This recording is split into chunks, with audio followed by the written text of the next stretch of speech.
Hello YouTube, De-bodgery here. Welcome to EV Components Review.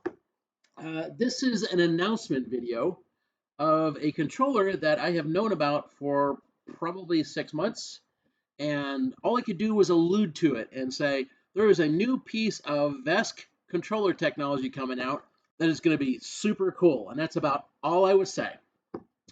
I have been looking at renders, PC boards, things like that for probably 6 months for this thing and not talking about it.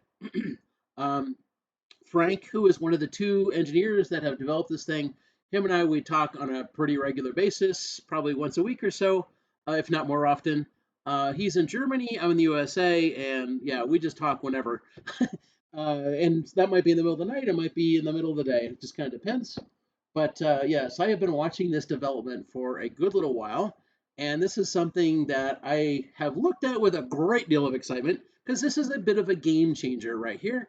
The STR 500, direct Benjamin Vetter development. This is the guy who invented Vesque. I am a big fan of his work. I'm a big fan of open source stuff. Um, I love his licensing model. Share it with the world. I mean, that's pretty much it. Yeah, if you don't share with the world, then people get upset.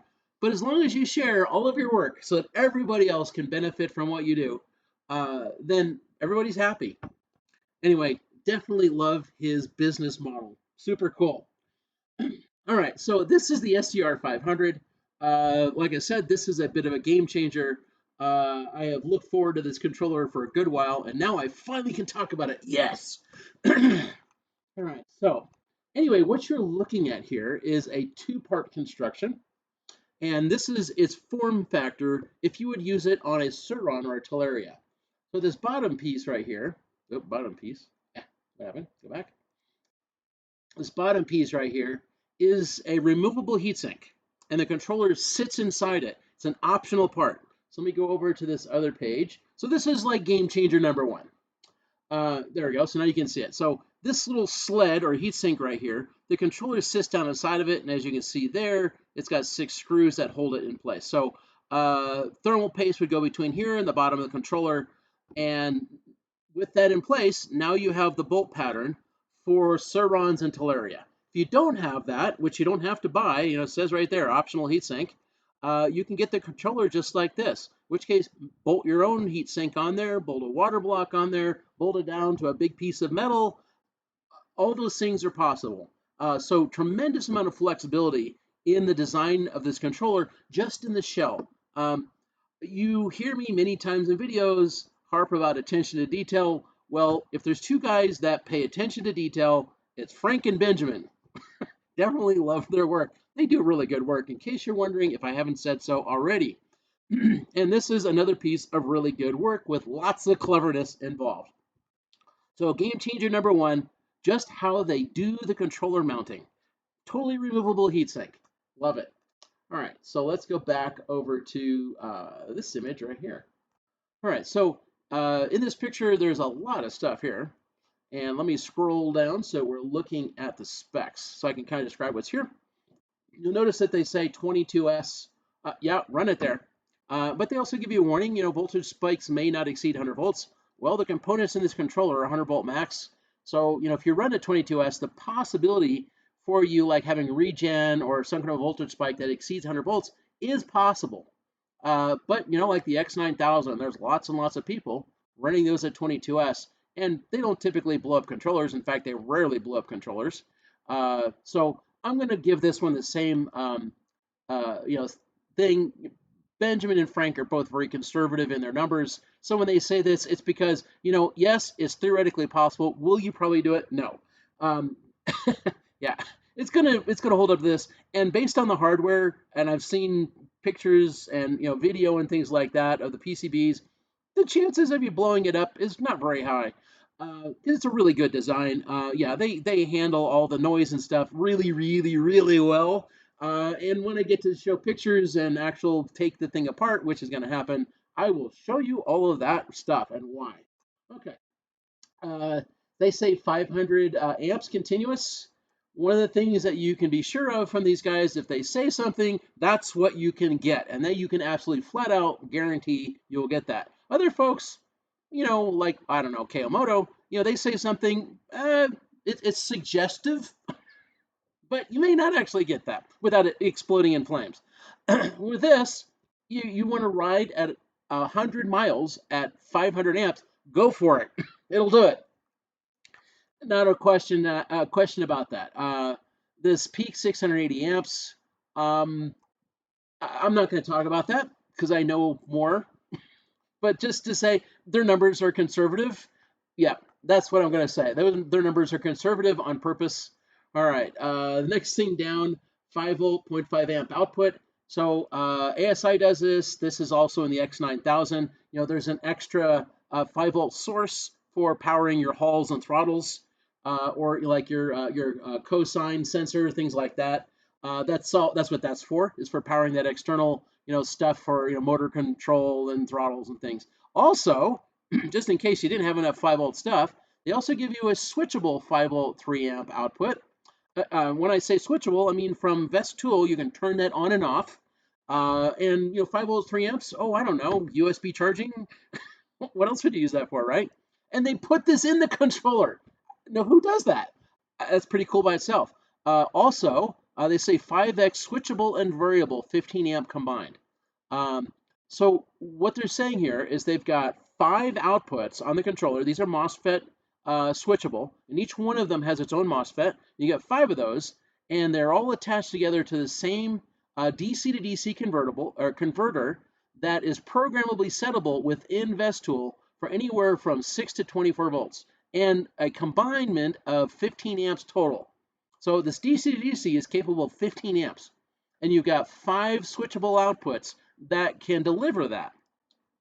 So this right here, this is something that you sort of have something like that in the X9000. It's the only thing else that's even close. So with the X9000, I think their DC to DC is 12 volts, and I think it's 5 amps. And here you've got one that's 15 amps, and you've got 5 outputs that you can switch on and off that have access to it, whereas like the X9000 only has 4. So this is better than that by a lot in most every way. Also, there is a static output. In other words, it's just on whenever that DC to DC is on. So that's what that one is. You also have an external 3.3 volt, but that's pretty standard fare for most everything Vesque. You also have a 9-axis IMU. Yeah, an inertial motion unit. I think that's what IMU stands for. So you've got the ability to basically turn this thing on and set it in wheelie mode and ride for the next 25 miles without ever touching anything. Just sit on the seat, put your hands behind your back, and go to sleep. And let your Vesque controller balance everything for you. That's what that's about. Great for people that want a wheelie monster machine. Great for people that have like an electric unicycle. That's the kind of folks who are going to use this thing. 9-axis EMU is just absolutely epic. All right, so you've got a couple other things too. So they say here Vesque Express, and that's not listed down there. So let me go to this next tab I've got open. And this is a Vesque Express. For people that have Vesque controllers and you are looking for something that's going to add a bundle of new functionality that you never had to Vesque, buy a Vesque Express. So you can see you can get a GPS module for it. This is an ESP32 for people that are nerds like me. You know what that is. For everybody else, suffice to say that this is a little processor brick that has gobs and gobs of functionality in it. Allows you to plug in 100 other things into this thing. For example, you want to plug a cell phone module into your Vesque controller? Well, now you can. You want to plug in a long-range digital radio, LoRa, into here? Well, now you can. Yeah, the amount of stuff that the ESP32 provides to you is vast. vast. And over time, Vesque Tool will start bringing that stuff in. So, for example, you've already got GPS here. Add a cell phone module, and now you have yourself GPS tracking on your EV in your Vesque controller, as an example. You also have Wi-Fi and Bluetooth here. You also have a micro SD card slot that you can put firmware on. You can do logging for EV status in there. Uh, Probably later on, maps, so that like you can do GPS mapping, turn by turn routing, things like that by GPS and maps put on here. So you can do offline maps. You know, the sky's the limit with what you can do with the Vesque Express. And this is again another game changer. So here is the STR 500, and Vesque Express is built in. So right there, that's the ESP32. There's its USB port, and right there's its SD card slot. Yeah, Vesque Express is built into the STR 500 controller. This is a pretty much game-changing controller. The amount of functionality that you have here that you've never had before is multiple levels of coolness, and it's only got functionality advancements out the wazoo that have not even been done yet, and that's all coming, and that's just firmware and software at that point. You know, plug in a little module. So you see this little connector right there? Yeah, you plug it in there, and now you have a cell phone module added, or plug in the GPS module there, or whatever. Sky's the limit. The ESP32 brings a lot of functionality with it. All right, so the other thing I want to talk about is nobody has done this either. So you see these two screws right here, and there's two more right there. So this is a little cap that you can loosen. This is a new way to bring cabling into your controller that is super convenient. All right, so you see down here, this little part. So these are a silicone block with a split in them. You slide the wire inside it, slide it into these slots in this kind of a U-shaped part, and put that clamp down on top. And that's what you're looking at here. That's that clamp on top. And now your wires just go right in. They route right into your controllers. Super easy. Inside the controller, there are plated studs that are really, yeah, they're gold plated studs. Okay, your battery wires, your phase wires, screw down to gold plated studs. Yeah, who does that? That's a game changer. Anyway, yeah, so your wires come in through these things. You just pull one out, split it open, slip the wire inside, stick it back in there, put the clamp back down, and it's a watertight seal. Super easy to use, super convenient. All of your connections are inside the shell where it's waterproof.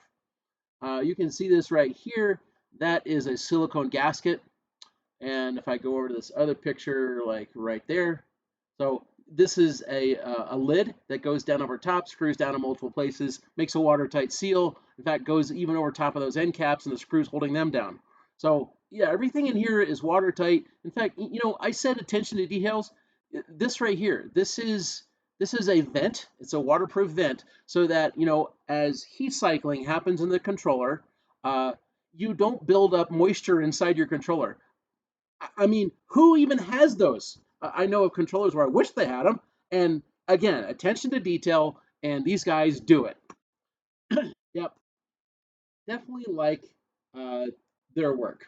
They do a good job. And when I show you the pictures and the final, you know, when I actually take one apart on camera, yeah, we'll get to brag about them a bit more because they do good work. This is a good controller. This is a good controller. You know, like right there, they're showing the thing getting wet. Yep, bury it in water. Go for it.